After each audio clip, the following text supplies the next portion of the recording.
go over today.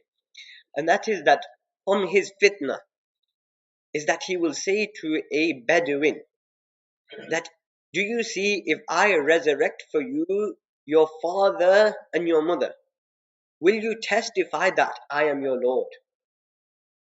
So that person will say, yes, of course.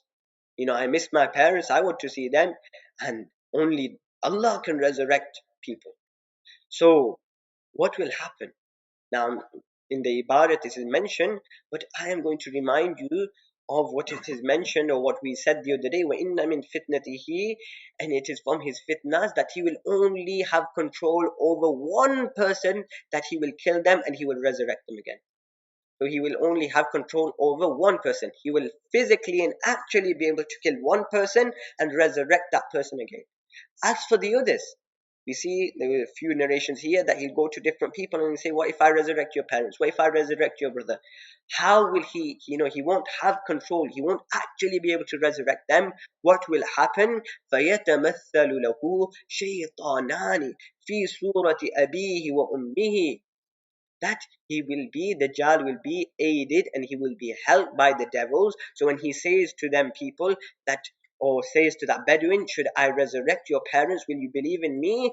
Then he will say yes. So then Shaitan will take the form of his parents. Shaitan will take the form of his brother. Shaitan will take the form of his sister. Shaitan will take the form of his close relatives. So Shaitan and the devils will help the Dajjal, and they will come in the form of his parents, and they will say, Ya bunay, ittabi'hu fa'innahu rabbuk. Oh my child, he is our Lord. He resurrected me, follow him. So now this Bedouin, he will be weak and he will see this and he will follow the Dajjal. And in another narration in Musannif Abdul Razak, there is more detail regarding this, that from the most severe of his trials is that he will come to a Bedouin and he will say to them that, do you see, if I resurrect your camels, if I resurrect your camels, first was human, now he's saying that if I resurrect your camels.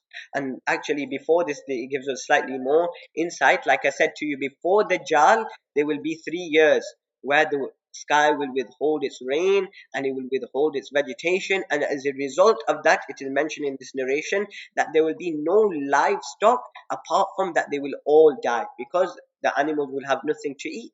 There will be no vegetation, there will be no grass, they will all die.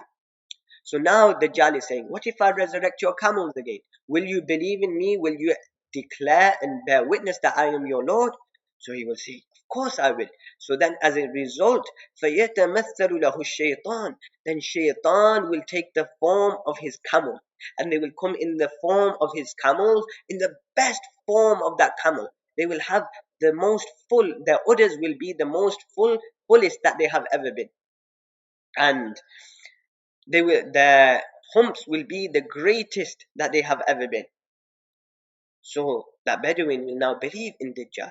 And it is also mentioned that Dajjal will come to a person whose brother will have died, his father will have died, and he'll say that, if I resurrect your father, if I resurrect your brother, will you not declare, will you not bear witness, will you not know that I am your Lord? So he will say, of course. And Shaitan will take the form of his father and of his brother.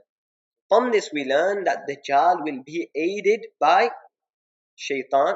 And number 2, we learn that Shaitan, the devils, can actually come in the form of humans, and they can come in the form of even animals as well. Okay, and